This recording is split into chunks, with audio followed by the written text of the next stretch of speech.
नमस्कार विद्यार्थी मित्रांनो, वर्ग 8वा NMMS विषय मानसिक क्षमता चाचणी प्रकरण 21वे चिन्हांचा अर्थ योग्य प्रकारे लावणे, न्यू मीनिंग टू सायन्स.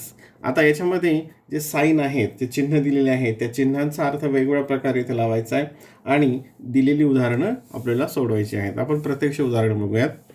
इथे आता 25 × 15 = 53, 18 × 12 = 64, नंतर 42 × 28 = 64, तर 44 × 55 किती. आता ॲक्च्युली हे जे चिन्ह आहे हे चिन्ह गुणाकारच दर्शवतं का, तर नाही, हे चिन्ह गुणाकार दर्शवत नाही. तर त्या चिन्हाचा काय अर्थ होतो हे आपल्याला इथं शोधायचं आहे. आता 25, आपण 25ला कसं लिहू शकतो? 25चे कसं 5 × 5, 5 5 25 असं आपण लिहिलं. आणि 15ला कसं लिहिणार? 5 × 3. आता याच्यामध्ये जे कॉमन आहेत त्याचे फॅक्टर्स, त्याचे अवयव जे कॉमन आहेत ते काय केलेत? कॅन्सल केलेत. आणि काय आलं इथं? हेचं 5 आणि हे 3, 5 आणि 3 53 असं आलं. याचा अर्थ लक्षात आला आता इथे.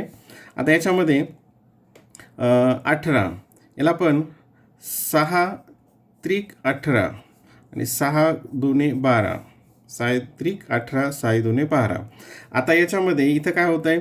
6 कॉमन आहे, परंतु जर 6 पण इथं कॅन्सल केले तर काय येतं? 3 2, 3 2 असं येतं. म्हणजे त्याचा अर्थ काय? इथं काय आहे? 6 4 आहे. म्हणजे हे अवयव आपल्याला चालणार नाही. आणखीन आपण 18चे कसे हे पाडू शकतो? तर ते आहेत 6 3 आणि 12चे कसे पाडू शकतो? 4 3, 6 त्रिक 18 आणि 12ला 4 त्रिक 12. आता इथं कॉमन कोणते येतात? 3 आणि हे 3. म्हणजे 3 कट केले, इथला हा 6 घेतला आणि हा 12चा हा 4 घेतला, 6 4. ठीक आहे. आता 42 आणि 28. आता इथं पहिल्यांदा अंक कोणता आहे? 6. मग 6 किती 42 आहे? 7 42. मग 7 इथं आलं असेल. 7 आणि 6 आणि इथं किती? 4. 4 किती? 28. तर 4 आणि 7 28. या ठिकाणी कॉमन कोणता आहे? 7. हा तो 7 कॅन्सल झाला, 6 आणि 4 इथे आलं, 64. आता इथं 44 आणि 55. आता 44 आणि 55चे फॅक्टर तुम्ही संख्या बघितलं लक्षात आलं असेल. मी इथं लिहितो त्याला. 44ला आपण कसं लिहिणार? 11 × 4 आणि 55ला कसं लिहिणार? 11 × 5. कॉमन काय आहे? 11. ते 11 कॅन्सल केलं म्हणजे काय येईल? 4 5, 4 5.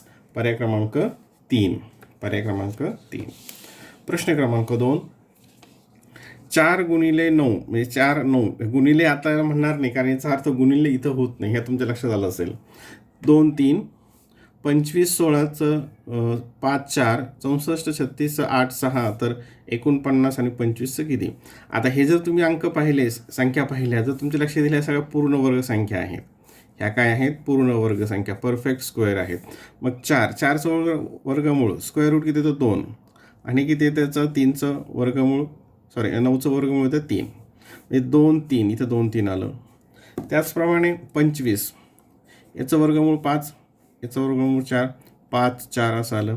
64चं 8, 36चं स्क्वेअर रूट 6, 8 6 इथे आलं. त्याचप्रमाणे याचं 49चं 7, 25चं 5, 7 5. पर्याय क्रमांक 1. पर्याय क्रमांक 1. प्रश्न क्रमांक 3. आता 12 × 21 47. आता याचा संबंध आपल्याला हे 47 कसं आलं हे आपल्याला पहिल्यांदा संबंध लावायचा आहे. आता या ठिकाणी काय केलं? हे 3 आणि हे किती? 21. आता कसं संबंध? 21 म्हणजे इथं काय? तर 7ची संबंधित इथं आलेलं आहे. 7ची संबंधित इथे आलेलं आहे. मग आता याचा काय करता येईल? भागाकार करता येईल. काय ठिकाणी कोणत्या पद्धतीने आपल्याला या ठिकाणी करावं लागेल ते आपल्याला बघावं लागेल. वेगवेगळ्या प्रकारे आपल्याला त्याचे निकष लावून ते शोधावं लागेल. आता याला सपोज 7 आला, म्हणजे याला 3ने भागितलेलं असेल आणि याला 3ने भागितलं तर किती येतं? बघा, याला 3ने भागितलं 4 आलं, 3ने भागितलं 7 आलं. म्हणजे ह्या संख्येला 3 आणि या संख्येला 3ने भागितल्यानंतर जे अंक आले ते झाले 47.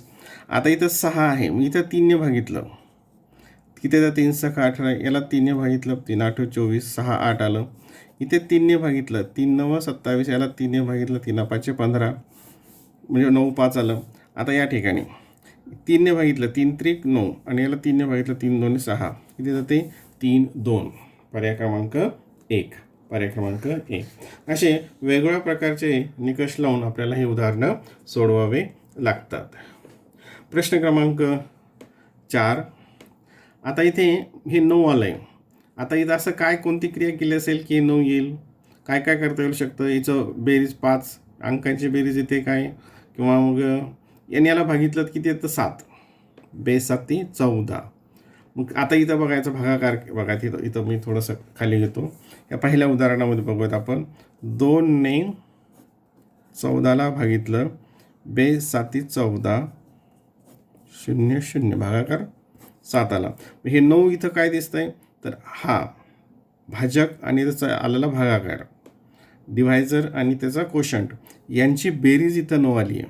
मग हे ह्या उदाहरणामध्ये होतं आहे काय बघूयात. 5 ने कशाला भागायचं? 15ला. 5 त्रिक 15. हो, 5 आणि 3 8 इथे आलं. मग यांनी याला भागितल्यानंतर जो भागाकार असेल आणि जो भाजक असेल याचा बेरीज ही येते. म्हणजे 3 ने 21ला भागितलं, 3 7 21, 7 आणि 3 10. मग 4 ने 28ला भागितलं, 4 7 28, 4 ने 28ला भागितलं, भागाकार किती आला? 7. त्याच्यामध्ये हा मिळवायचा 4, 7 आणि 4 11. पर्याय क्रमांक 3. पर्याय क्रमांक 3. प्रश्न क्रमांक 5. आता इथे 4 भागिले 1 5. आता समजा याचा आणि याची बेरीज 5 येते असं आपण इथे आलं. पण इथं हे तसं येतं काय? 12 2 किती येतात? 14. म्हणजे हा निकष इथे लागत नाही. मग आपल्याला दुसरा आणखीन कोणता निकष लावावा लागेल? भागाकाराचा अगोदर. असं 4ला 1 ने भागितलं तर भागाकार किती येतो? 4. 4 आणि 1 5. मग इथं बघूयात तसं लागतंय का? 2 ने 12ला भागितलं, बेस सख 12, यस. 6 आणि 2 8 याला. 3 ने 24ला भागितलं, 3 8 24, 8 आणि 3 11. मग आता इथे काय करायला? 5 ने 45ला भागितलं, किती येईल ते? 5 9 45 अधिक 5 9 5 14. किती आलं ते? 9 5 14. पर्याय क्रमांक 3. प्रश्न क्रमांक 6. आता इथे 3 भागिले 3 2, इथं 6 35 भागिले 5. आता हे चिन्हांचा अर्थ काय होता आपल्याला इथे बघायचं आहे. आता 6मध्ये याचा भागाकार केला तो किती येतो? 1. याचा भागाकार किती येतो? 1 येतो. ठीक आहे. इथं काय आलं? 2 आलं, म्हणजे दुप्पट झालं. पण हाच निकष पुढे ह्या उदाहरणात येतो काय? 6 ने याला भागितलं, 6 ने भागितलं 6 त्रिक 18, 3च्या दुप्पट 6 आलं. म्हणजे हा दुपटीचा निकष लागतो. म्हणजे या संख्येने जे भागितल्यानंतर जो भागाकार याला आला त्याला काय करायचं? 2 ने गुणायचं, म्हणजे दुप्पट करायचं. इथं तो आहे का? 5 सख 30, 5 ने 30ला भागितलं, 6 आलं, 6 आणि च्या दुप्पट 12 आलं. मग तोच निकष आपल्या इथं लावलेलं. 5 ने 35ला भागितलं, 5 7 35, आणि 35 7 आलं भागाकार, आणि 7च्या दुप्पट किती येते? 14 आहे. इथं पर्याय 14. पर्याय क्रमांक 4. पर्याय क्रमांक 4. प्रश्न क्रमांक 7. आता 9 1 7 13. नंतर 9 अधिक म्हणजे 91 अधिक 7 बरोबर 13 असं आपण म्हटलं. 99 अधिक 11 बरोबर 9 म्हटलं. तर आता याचा संबंध कसा लागतोय? तर 7ने हे 91ला भाग जातो, 13 7 91. म्हणजे समजा ह्या संख्येने या संख्येला भागितलं ते उत्तर किती येतं? 13. आणि ह्या दोघांची बेरीज म्हणजे भागाकार आला आहे, यांनी याला भागितल्यानंतर जो भागाकार असेल तो इथं असेल. ठीक आहे. 11ने 99ला भागितलं, 11ने नाही, या साईनचा अर्थ काय आता या ठिकाणी भागिले असा होतो. 11ने 99 भागितलं किती आलं? 9 इथं आलं. 27ने 160ला भागितलं, 27 चौक 160. मग इथे 185ला 5 ने भागितलं, 185ला काय केलं?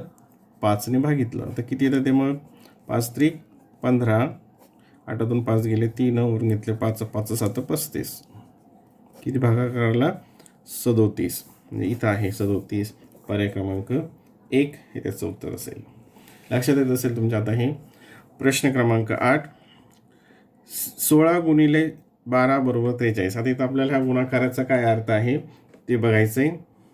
नंतर 9 27, नंतर 39, 4 52, 226, तर 36 आणि 12चं काय? आता हे 16 9 4 हे काय? पूर्ण वर्ग संख्या आहेत. काय आहेत? ह्या पूर्ण वर्ग संख्या आहेत. आता ही पूर्ण वर्ग संख्या इथे किती आहे? ही 16चं वर्गमूळ काय येतं? 4. हे 4 इथं आलं. मग हे 3 कसं आलं? तर 4ने याला भागितलं दुसऱ्या संख्येला तर 3 येतं. मग हाच निकष पुढे लागतोय का ते बघूयात. इथे 3चं वर्गमूळ स्क्वेअर रूट इथं 3, सॉरी 9चं वर्गमूळ येतं 3, 9चं स्क्वेअर रूट 3 येतं. मग 3ने याला भागितलं म्हणजे हे बघा, हे पहिला आहे जे वर्गमूळ संख्या आहे ती इथं आली 4 आणि याने याला भागितलं आलं 3. वर्गमूळ जे आहे ते इथं आलं. मग ह्या 3ने 27ला भागितलं इथं आलं 9, 3 9 27. आता या ठिकाणी याचं वर्गमूळ काय तर 2, हे 2 अगोदर लिहून काढलं आणि 2ने 52ला भागितलं तर ते येतं 26. 2ला 52ने भागितल्यानंतर ते येतं 26. आता इथे 36चं वर्गमूळ 6 येतं ते लिहिलं आणि 6ने 12ला भागितलं, याचं जे वर्गमूळ असेल ते वर्गमूळ 6. 6ने ह्या पुढच्या संख्येला भागितलं, 6 2 12, 6 2. पर्याय क्रमांक 1. प्रश्न क्रमांक 9. आता इथे 21 अधिक 34 3 7, 7 इथं 7 आलं. म्हणजे आता हे तर लगेच तुमच्या लक्षात आलं असेल. 2 आणि 1 3, 3 आणि 4 7, 5 आणि 4 9, 6 आणि 3 9. म्हणजे अंकांची बेरीज इथं आलेली आहे. ह्या दोन पहिला जो संख्या आहे त्या अंकांची बेरीज इथं आली, दुसऱ्या जी संख्या आहे त्या अंकांची बेरीज इथं आली, या अंकांची बेरीज इथे, या अंकांची बेरीज इथे इथं. 3 आणि 1 4, 8 आणि 1 9. मग त्याच निकषाप्रमाणे 4 आणि 3 7, 5 आणि 2 7. पर्याय क्रमांक 2. पर्याय क्रमांक 2. प्रश्न क्रमांक 10. आता इथे काय येते 30 ते 21 33. आता इथं कशाचा संबंध लागतोय का या ठिकाणी 3 बेरीज जर केली याप्रमाणे 3 3 2 आणि 1 3. हा इथं परत बघूयात 8 आणि 1 9, 3 आणि 2 5. यस, म्हणजे याच्यामध्ये सुद्धा काय होतं अंकांची बेरीजचा निकष आहे. 3 अधिक 0 3, 2 आणि 1 3, 8 आणि 1 9, 3 आणि 2 5. आता इथं 5 0 5 म्हणजे 1 अधिक 0 अधिक 5 म्हणजे 6 आणि 5 आणि 2 7. तोच निकष या ठिकाणी 2 आणि 3 5, 4 आणि 1 5. पर्याय क्रमांक 3. पर्याय क्रमांक 3.